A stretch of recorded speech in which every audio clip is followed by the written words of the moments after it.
Los factores de riesgo locativos son una de las más importantes causas de accidentes de trabajo en el sector industrial. Por eso, las buenas características de estas instalaciones garantizarán a los empleados su seguridad, bienestar y productividad.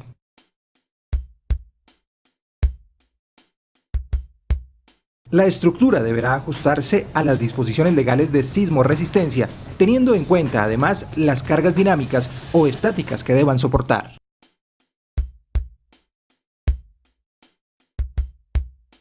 Se recomienda que el área de maniobrabilidad de cada operario, descontando los espacios de muebles y máquinas, sea de 2 metros cuadrados libres sobre superficies de piso o pavimento y de 11.5 metros cúbicos de aire libres.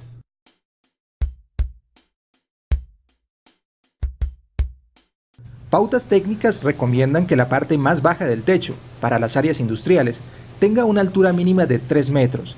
Estará hecha de materiales que protejan a los trabajadores de las inclemencias del tiempo, y si estos son translúcidos, para utilizar la iluminación cenital, deberán ser filtrantes de las radiaciones ultravioletas y provistos de sistemas que eviten que la luz solar se proyecte directamente sobre las superficies de trabajo. Bajo ningún motivo se deben asegurar ductos, tuberías o materiales, acerchas o estructuras que no hayan sido calculadas con este fin. Es conveniente que en las cubiertas de bodegas industriales que utilicen tejas frágiles se instalen sobre la cumbrera torretas que soporten una línea de vida a la cual puedan asegurarse los trabajadores que hagan mantenimiento de los techos.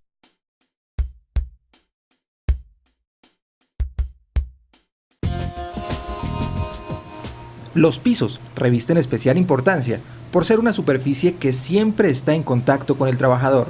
Por esto deben cumplir condiciones de seguridad como tener una superficie homogénea y plana, evitando discontinuidades, altibajos, escalones o huecos, ser antideslizante y de fácil lavado, ser resistente a las cargas estáticas y móviles vivas, o ser de material de combustión lenta en un radio de 1 metro alrededor de hornos o similares. El área peatonal la tenemos definida entre 1 metro y 1,20 metros. Buscamos que sea un área cómoda para que eventualmente puedan caminar 2 personas si es necesario, una al lado de la otra. En caso de tener alguna limitación de espacio, de pronto lo reducimos a unos 80 centímetros, pero principalmente buscamos que sea cómodo para los peatones y sobre todo para que cuando salgan de la línea de producción tengan suficiente espacio para mirar qué vehículos están transitando en ese pasillo principal. Para el tránsito interno mecanizado, se dispondrá de vías del ancho del montacargas más 1 metro si van en una sola vía y del ancho de 2 montacargas más 1.2 metros si la circulación es en doble sentido.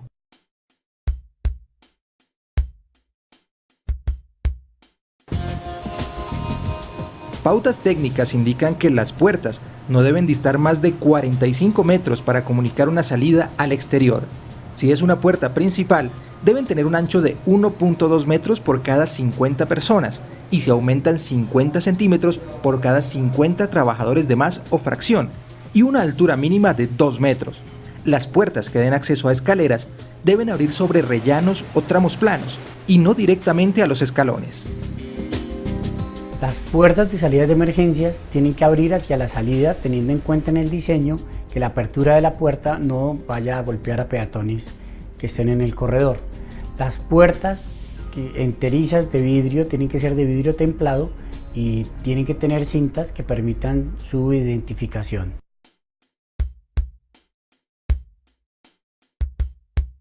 La altura de los apoyos o batientes inferiores de los ventanales no deben ser menores a 90 centímetros de altura. De ser más bajos, deben colocarse tubos o barandas de seguridad a una altura promedio de 1.10 metros. Sus hojas o basculantes no deben abrir hacia pasillos con tránsito y su apertura debe ser controlada para evitar que sean golpeadas por el viento.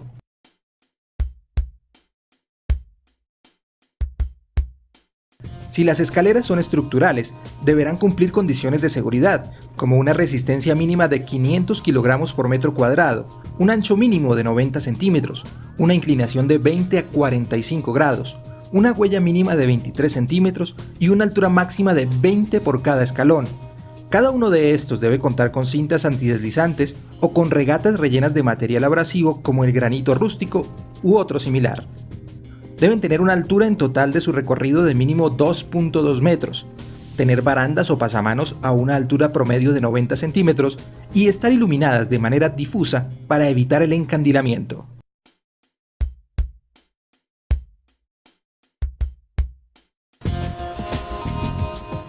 Las áreas de servicio comprenderán sanitarios, cuartos de cambio de ropa y zonas de suministro de agua potable. En estas se debe propugnar por el aseo, la ventilación, la comodidad y la fácil limpieza. Deben tener ventilación natural o de extracción mecánica. Medidas sanitarias indican que por cada 15 hombres o 10 mujeres se debe instalar un servicio completo de inodoro y lavamanos. Igualmente, se debe disponer de un sistema de suministro de agua potable por cada 50 trabajadores. Los cuartos para cambio de ropa deben estar separados por sexos y provistos de casilleros individuales. En los casos que por sus ocupaciones los trabajadores puedan estar expuestos a sustancias químicas o infecciosas, los casilleros deben ser dobles para ropa de calle y para la ropa de trabajo, a efecto de que nunca entren en contacto. Igualmente se deben tener bancas que permitan fácilmente cambiar de calzado y de pantalón.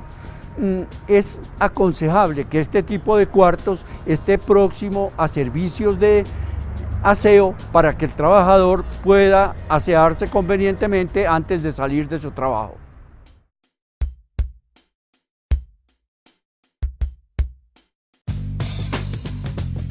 En el sector industrial, las instalaciones del sistema hidráulico corresponden principalmente a agua potable, aguas servidas, aguas negras, aguas lluvias y aguas para el sistema contra incendios.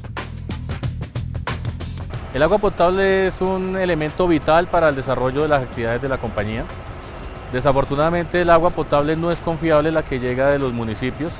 Actualmente se trabaja directamente el agua potable en las plantas de producción aquí en la empresa. Cuando se tengan tanques de reserva de agua potable, se deberán establecer procedimientos que aseguren su buen almacenamiento.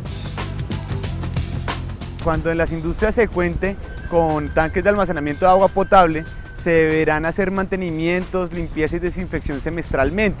Adicionalmente a esto, deben tener tapas que aseguren completamente el tanque, y si hay respiraderos dentro de esas tapas se deben contar con angeos para evitar la introducción de insectos y roedores.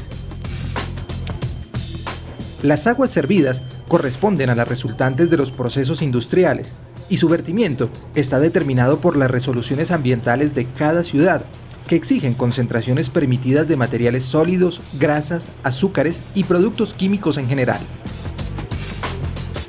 Las aguas residuales nuestras generan metales pesados, cromo, níquel, cobre, zinc, paladio, etc. Estos metales son muy peligrosos en el medio ambiente. Se maneja un sistema que llamamos Menter a través de membranas, las cuales limpian el agua, y por último un proceso de ósmosis inversa que nos permite recircular el 75% del agua utilizada en la compañía. A las aguas negras corresponden las aguas servidas en sanitarios, derramaderos y sifones. Es necesario advertir que por ellas no se deben verter solventes, grasas, ácidos o álcalis, ni materiales sólidos en cantidades superiores a las autorizadas para cada zona. Cuando el alcantarillado local no tenga suficiente desnivel con respecto a la descarga de los edificios donde se encuentran las industrias, se deberá contar con bombas sumergibles que permitan sacar toda esta agua, y adicionalmente a eso tener alarmas que controlen que no se vaya a pasar de los niveles de almacenamiento del agua potable. Cuando se disponga de gabinetes contra incendios, es indispensable mantener una reserva de agua suficiente, acorde a la distancia de la estación de bomberos más próxima, que para el común de las empresas de servicios sin almacenamientos ni carga de combustibles elevadas, es de aproximadamente 20 metros cúbicos.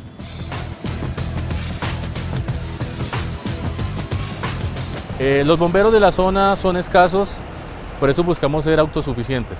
Tenemos 3 depósitos de almacenamiento de agua, un tanque de 180 metros básico que nos debe durar 2 horas, un reservorio de 1500 metros cúbicos de agua que nos debe soportar fácilmente 8 horas, y en dado extremo tenemos la laguna o la ciénaga de la empresa que almacena otros 1000 metros cúbicos.